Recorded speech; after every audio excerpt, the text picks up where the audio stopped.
কখন কোন থানার ওসিকে আমার গাড়িতে তুলে নিয়ে চলে আসবো ঠিক ঠিকানা নাই। আমার কাছে যে স্টেটমেন্ট রয়েছে সেই স্টেটমেন্টে যে প্রেম ঘটে যে 8 জন, সেই 8 জনকে পাওয়া গেছে, সবগুলো কিন্তু পাওয়া গেছে। আবার আমি কারোর উপর লাইবল না, কিন্তু যদি দেখি যে আমার এই 16 থানার ওসি অপকর্ম করছে, দায় আমাকে নিতে হবে, সেই দায় আমি নেব না। আমি দুষ্ট গরু রাখবো না, শূন্য গোয়াল থাকবে আমার, এটা আমি ইনশিওর করতে চাই। আর গণশুনানির কথা বললেন আপনি, গণশুনানি আমার গণশুনানি প্রতিদিনই আমার গণশুনানি। আমি বললাম না একটু আগে, বলেছি আমি দখলে ওইটাই আমি ওপেন করে দেবো।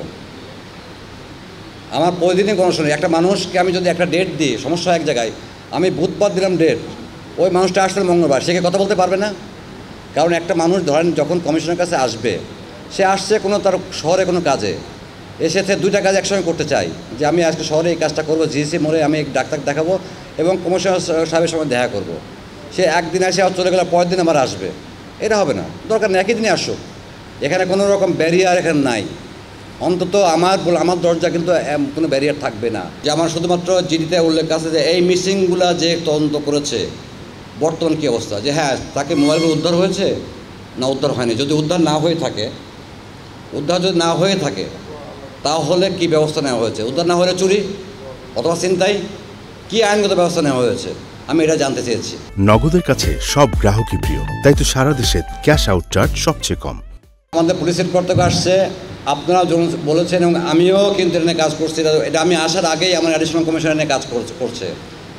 গতকালকের কথা বলে আমার এক ব্যাচমেট, সে ফোন দিয়েছে যে তার ভাইয়ের ছেলে অথবা বোনের ছেলে এরকম, সে মাদ্রাসা থেকে সকালে বেরিয়েছে আর ফেরে নেই, 14 বছর বয়স। পরে তাকে খুঁজতে যায়, ঠিক আছে আমি সঙ্গে সঙ্গে যখন আমি ইন্টারফেয়ার করেছি যাই দেখলাম তার বাসা আশপাশে ঘুরছে। তো বিষয়টা হচ্ছে এরকম, সে বের হয়ে যে আমাদের যে কালকে ছিল রথযাত্রা, সে দেখতে বের হয়েছে। আমার কাছে টোটাল স্টেটমেন্ট রয়েছে কতজন, 17 জন টোটাল। প্রেম ঘটিত 8, পারিবারিক 5, মাদ্রাসায়। আমি ওনাটা শেষ করে দিই একটু। আমার কাছে যে স্টেটমেন্ট রয়েছে সেই স্টেটমেন্টে যে প্রেম ঘটে যে 8 জন, সেই 8 জনকে পাওয়া গেছে, সবগুলো কিন্তু পাওয়া গেছে। আবার সে প্রেম করে চলে গেছে, তার বয়স আন্ডার এজ। তারপর হচ্ছে এরকম 8 জন পারিবারিক কারণে তার সাথে রাগ করে সে চলে গেছে, আবার সেগুলো ফিরেও আসছে। এমন নাই এমন যে আছে না তারা কিন্তু মিসিং নাই। কিন্তু ঘটনা হচ্ছে কি, এই জিনিসটাকে আমার কাছে কেন যেন মনে হচ্ছে যে একটা ফলাও করে একটা, এবং যে এইগুলোতে আসছে এটাকে ফেসবুক গ্রুপ, তাই না?